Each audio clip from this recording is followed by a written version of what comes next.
أتى أمر الله فلا تستعجلوه سبحانه وتعالى عما يشركون ينزل الملائكة بالروح من أمره على من يشاء من عباده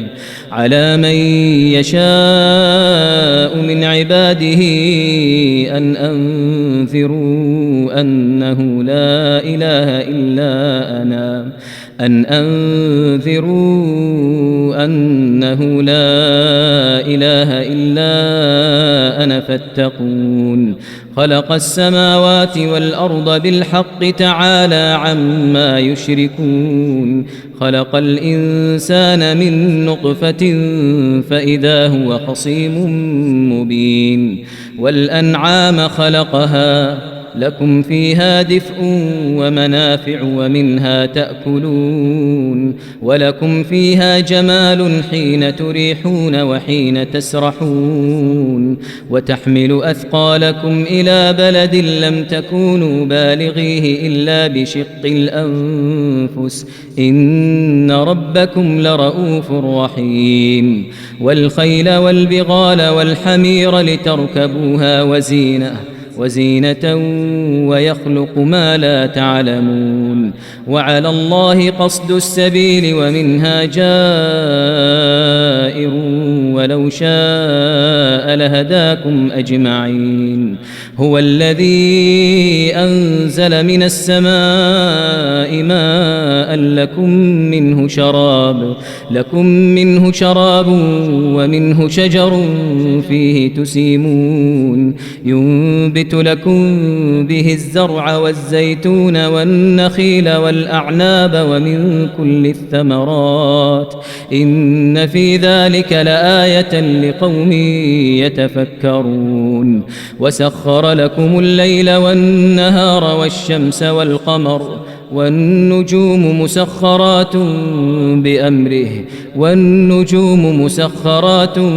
بأمره إن في ذلك لآيات لقوم يعقلون وما درأ لكم في الأرض مختلفا ألوانه إن في ذلك لآية لقوم يذكرون وهو الذي سخر البحر لتأكلوا منه لحما طريا وتستخرجوا منه حلية تلبسونها وترى الفلك مواخر فيه ولتبتغوا من فضله ولعلكم تشكرون وألقى في الأرض رواسي أن تميد بكم وأنهارا وسبلا لعلكم تهتدون وعلامات وبالنجم هم يهتدون أفمن يخلق كمن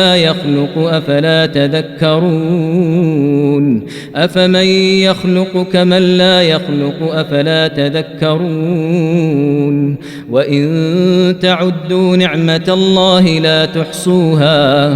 وإن تعدوا نعمة الله لا تحصوها إن الله لغفور رحيم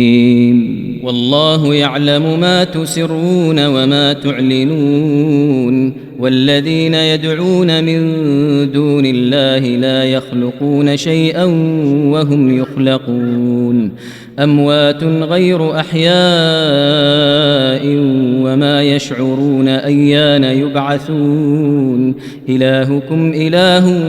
واحد فالذين لا يؤمنون بالآخرة قلوبهم منكرة وهم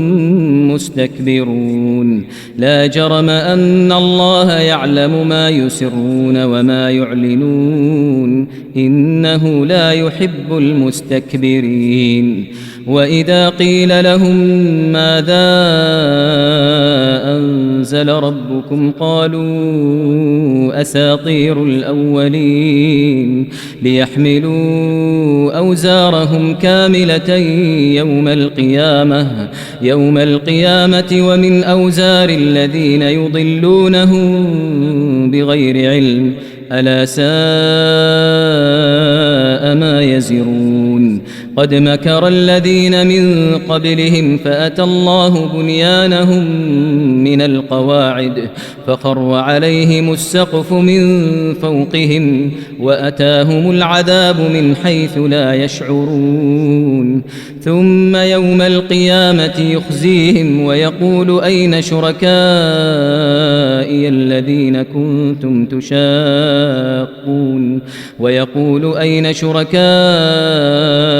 الذين كنتم تشاقون فيهم قال الذين أوتوا العلم إن الخزي اليوم والسوء على الكافرين الذين تتوفاهم الملائكة ظالمي أنفسهم فألقوا السلم ما كنا نعمل من سوء بلى إن الله عليم بما كنتم تعملون فادخلوا أبواب جهنم خالدين فيها فلبئس مثوى المتكبرين وقيل للذين اتقوا ماذا أنزل ربكم قالوا خيرا للذين أحسنوا في هذه الدنيا حسنة ولدار الآخرة خير ولنعم دار المتقين جنات عدن يدخلونها تجري من تحتها الأنهار لهم فيها ما يشاءون كذلك يجزي الله المتقين الذين تتوفاهم الملائكة طيبين يقولون سلام عليكم ادخلوا الجنة بما كنتم تعملون هل ينظرون إلا أن تأتيهم الملائكة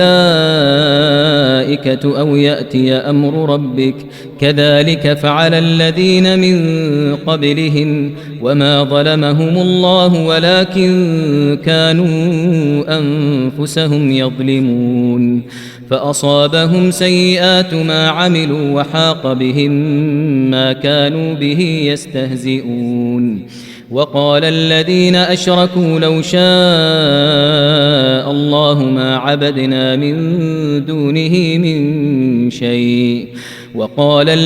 أشركوا لو شاء الله ما عبدنا من دونه من شيء نحن ولا آباؤنا ولا حرمنا من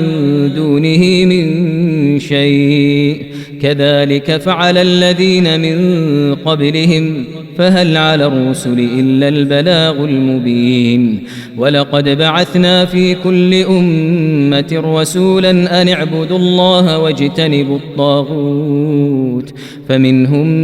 من هدى الله ومنهم من حقت عليه الضلالة فسيروا في الأرض فانظروا كيف كان عاقبة المكذبين إن تحرص على هداهم فإن الله لا يهدي من يضل وما لهم من ناصرين وأقسموا بالله جهد أيمانهم لا يبعث الله من يموت بلى وعدا عليه حقا ولكن أكثر الناس لا يعلمون ليبين لهم الذي يختلفون فيه وليعلم الذين كفروا أنهم كانوا كاذبين إنما قولنا لشيء إذا أردناه أن نقول له كن فيكون والذين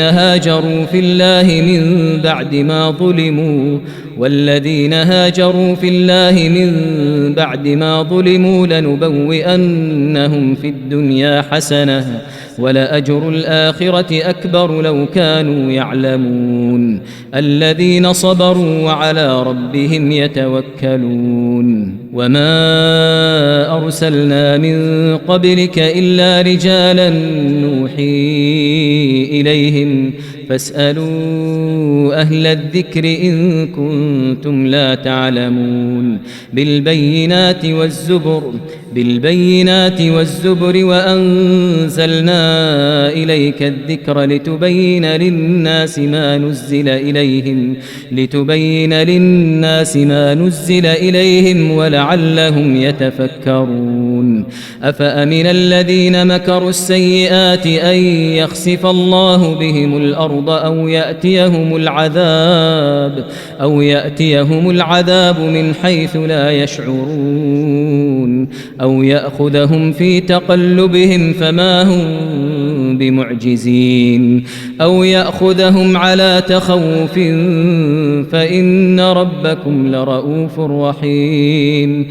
يأخذهم على تخوف فإن ربكم لرؤوف رحيم أولم يروا إلى ما خلق الله من شيء يتفيأ ظلاله عن اليمين والشمائل سجدا لله وهم داخرون ولله يسجد ما في السماوات وما في الأرض من دابة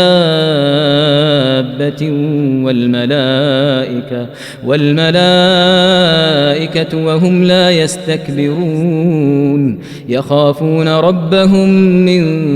فوقهم ويفعلون ما يؤمرون وقال الله لا تتخذوا إلهين اثنين إنما هو إله واحد فإياي فارهبون وله ما في السماوات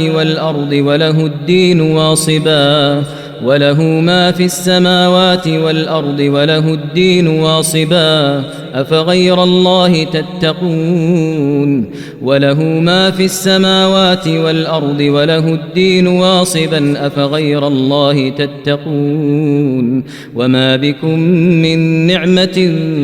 فمن الله ثم إذا مسكم الضر فإليه تجأرون ثم إذا كشف الضر عنكم إذا فريق منكم بربهم يشركون ليكفروا بما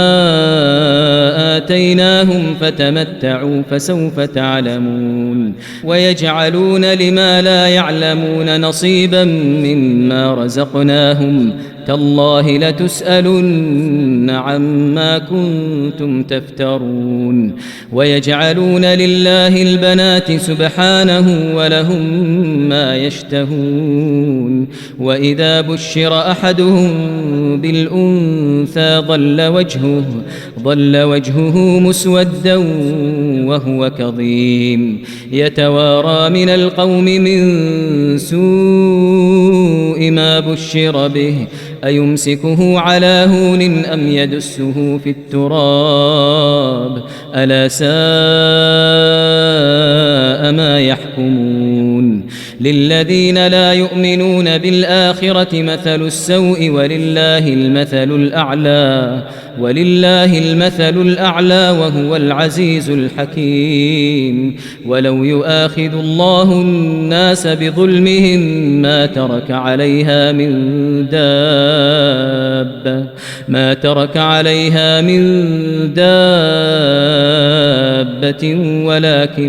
ولكن يؤخرهم إلى أجل مسمى فإذا جاء أجلهم لا يستأخرون ساعة ولا يستقدمون ويجعلون لله ما يكرهون وتصف ألسنتهم الكذب أن لهم الحسنى لا جرم أن لهم النار وأنهم مفرطون تالله لقد أرسلنا إلى أمم من قبلك فزين لهم الشيطان فزين لهم الشيطان أعمالهم فهو وليهم اليوم ولهم عذاب أليم. وما أنزلنا عليك الكتاب إلا لتبين لهم الذي اختلفوا فيه وهدى ورحمة لقوم يؤمنون.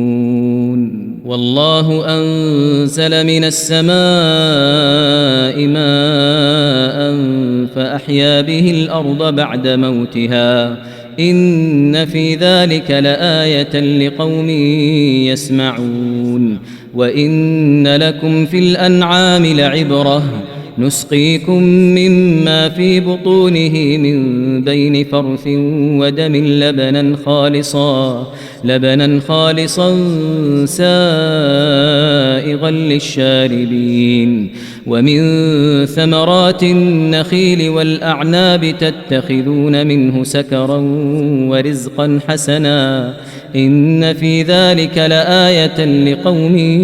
يعقلون. وأوحى ربك إلى النحل أن اتخذي من الجبال بيوتا ومن الشجر ومما يعرشون ثم كلي من كل الثمرات فاسلكي سبل ربك ذللا يخرج من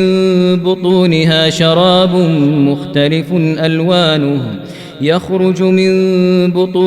شراب مختلف ألوانه فيه شفاء للناس إن في ذلك لآية لقوم يتفكرون. والله خلقكم ثم يتوفاكم ومنكم من يرد إلى أرذل العمر لكي لا يعلم بعد علم شيئا إن الله عليم قدير. والله فضل بعضكم على بعض في الرزق فما الذين فضلوا براد رزقهم على ما ملكت أيمانهم فهم فيه سواء أفبنعمة الله يجحدون. والله جعل لكم من أنفسكم أزواجا وجعل لكم من أزواجكم بنين وحفدة ورزقكم من الطيبات أفبالباطل يؤمنون وبنعمة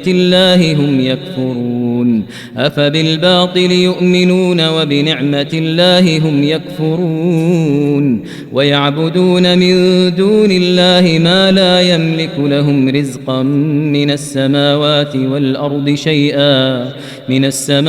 والأرض شيئا ولا يستطيعون. فلا تضربوا لله الأمثال إن الله يعلم وأنتم لا تعلمون. ضرب الله مثلا عبدا مملوكا لا يقدر على شيء ومن رزقناه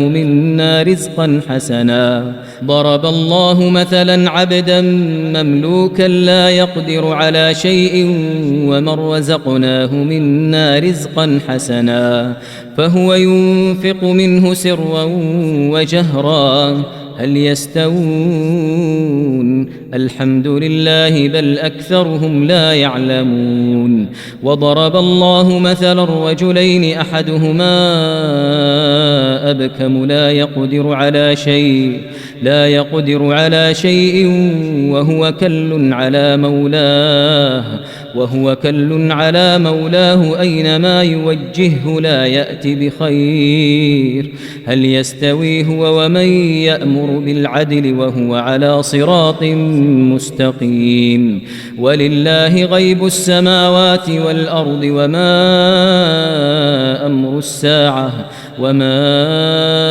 أمر الساعة إلا كلمح البصر أو هو أقرب إن الله على كل شيء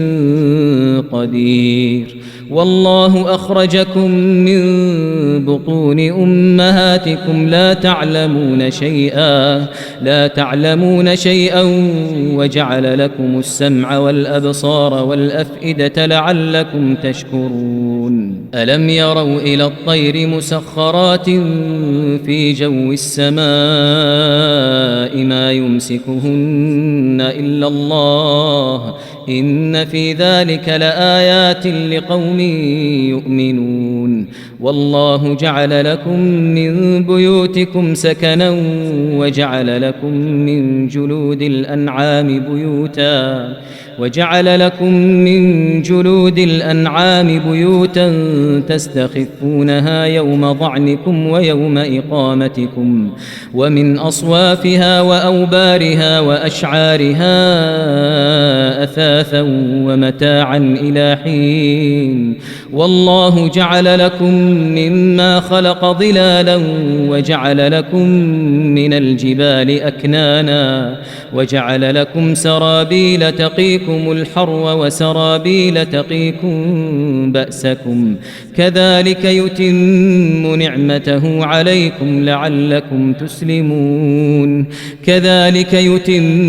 نعمته عليكم لعلكم تسلمون فإن تولوا فإنما عليك البلاغ المبين يعرفون نعمة الله ثم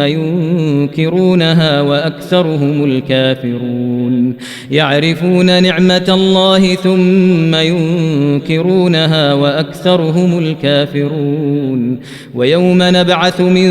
كل أمة شهيدا ثم لا يؤذن للذين كفروا ولا هم يستعتبون وإذا رأى الذين ظلموا العذاب فلا يخفف عنهم ولا هم ينظرون وإذا رأى الذين أشركوا شركاءهم قالوا ربنا هؤلاء شركاؤنا الذين كنا ندعو من دونك فألقوا إليهم القول إنكم لكاذبون وألقوا إلى الله يومئذ السلم وضل عنهم ما كانوا يفترون الذين كفروا وصدوا عن سبيل الله زدناهم عذابا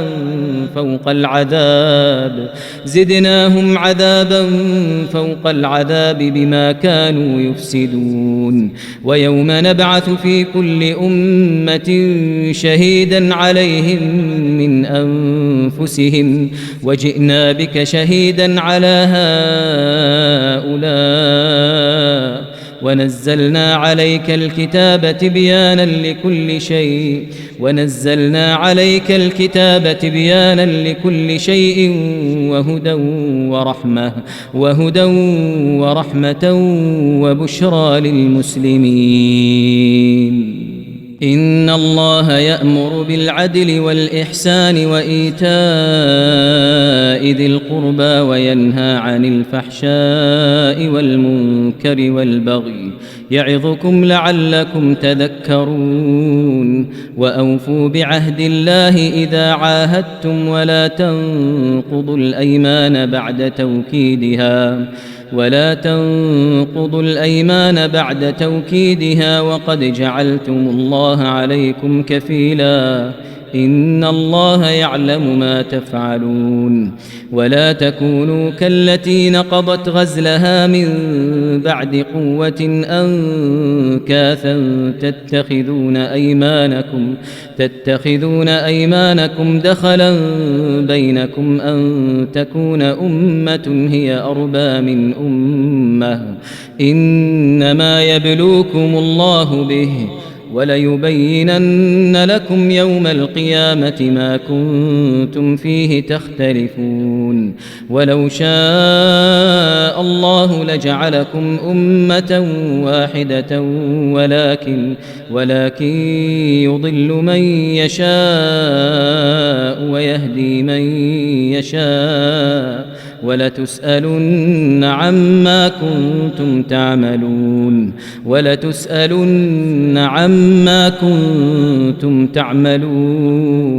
ولا تتخذوا أيمانكم دخلا بينكم فتزل قدم بعد ثبوتها وتذوقوا السوء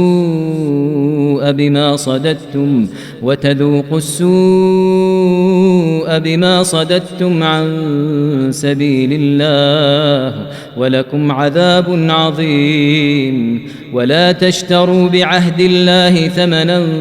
قليلا إنما عند الله هو خير لكم إن كنتم تعلمون. ما عندكم ينفد وما عند الله باق ولنجزين الذين صبروا أجرهم بأحسن ما كانوا يعملون. ما عندكم ينفد وما عند الله باق ولنجزين الذين صبروا أجرهم بأحسن ما كانوا يعملون. من عمل صالحا من ذكر أو أنثى وهو مؤمن فلنحيينه حياة طيبة ولنجزينهم أجرهم بأحسن ما كانوا يعملون. فإذا قرأت القرآن فاستعذ بالله من الشيطان الرجيم. إنه ليس له سلطان على الذين آمنوا وعلى ربهم يتوكلون. إنما سلطانه على الذين يتولونه والذين هم به مشركون. وإذا بدلنا آية مكان آية والله أعلم بما ينزل قالوا إنما أنت مفتر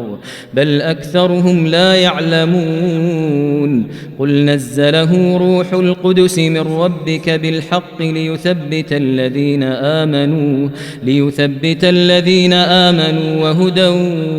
وبشرى للمسلمين. ولقد نعلم أنهم يقولون إنما يعلمه بشر لسان الذي يلحدون إليه أعجمي وهذا لسان عربي مبين. إن الذين لا يؤمنون بآيات الله لا يهديهم الله ولهم عذاب أليم. إنما يفتري الكذب الذين لا يؤمنون بآيات الله وأولئك هم الكاذبون. من كفر بالله من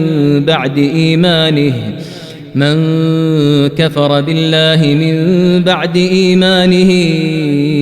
إلا من أكره وقلبه مطمئن بالإيمان ولكن من شرح بالكفر صدرا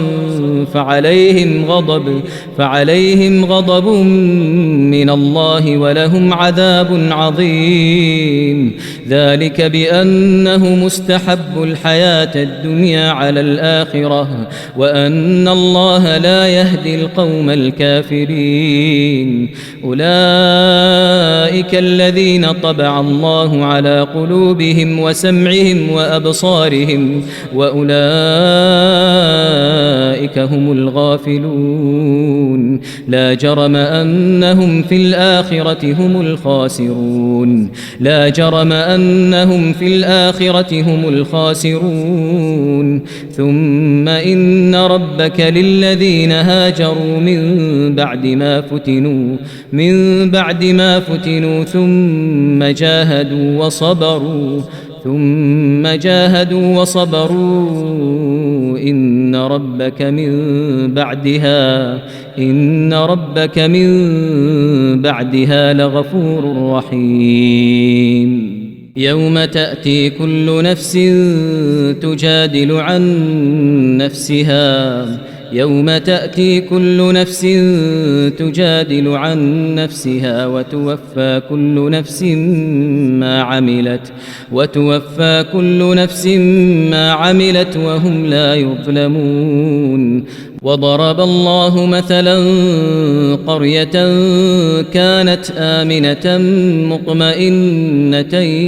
يأتيها رزقها رغدا من كل مكان فكفرت بأنعم الله فأذاقها الله لباس الجوع والخوف بما كانوا يصنعون. ولقد جاءهم رسول منهم فكذبوه فأخذهم العذاب وهم ظالمون. فكلوا مما رزقكم الله حلالا طيبا واشكروا نعمة الله إن كنتم إياه تعبدون. إنما حرم عليكم الميتة والدم ولحم الخنزير وما أهل لغير الله به فمن اضطر غير باغ ولا عاد فإن الله غفور رحيم. ولا تقولوا لما تصف ألسنتكم الكذب هذا حلال وهذا حرام لتفتروا على الله الكذب إن الذين يفترون على الله الكذب لا يفلحون. متاع قليل ولهم عذاب أليم. وعلى الذين هادوا حرمنا ما قصصنا عليك من قبل وما ظلمناهم ولكن كانوا أنفسهم يظلمون. ثم إن ربك للذين عملوا السوء بجهالة ثم تابوا من بعد ذلك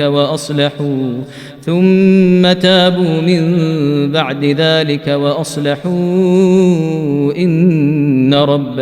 إن ربك من بعدها لغفور رحيم. إن إبراهيم كان أمة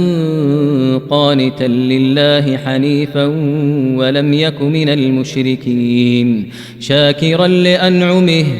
شاكرا لأنعمه اجتباه وهداه إلى صراط مستقيم. وآتيناه في الدنيا حسنة وإنه في الآخرة لمن الصالحين. ثم أوحينا إليك أن اتبع ملة إبراهيم حنيفا وما كان من المشركين. إنما جعل السبت على الذين اختلفوا فيه وإن ربك ليحكم بينهم يوم القيامة فيما كانوا فيه يختلفون. ادع إلى سبيل ربك بالحكمة والموعظة الحسنة وجادلهم بالتي هي أحسن إن ربك هو أعلم بمن ضل عن سبيله وهو أعلم بالمهتدين. وإن عاقبتم فعاقبوا بمثل ما عوقبتم به ولئن صبرتم لهو خير للصابرين. واصبر وما صبرك إلا بالله ولا تحزن عليهم ولا تك في ضيق مما يمكرون. إن الله مع الذين اتقوا والذين هم محسنون.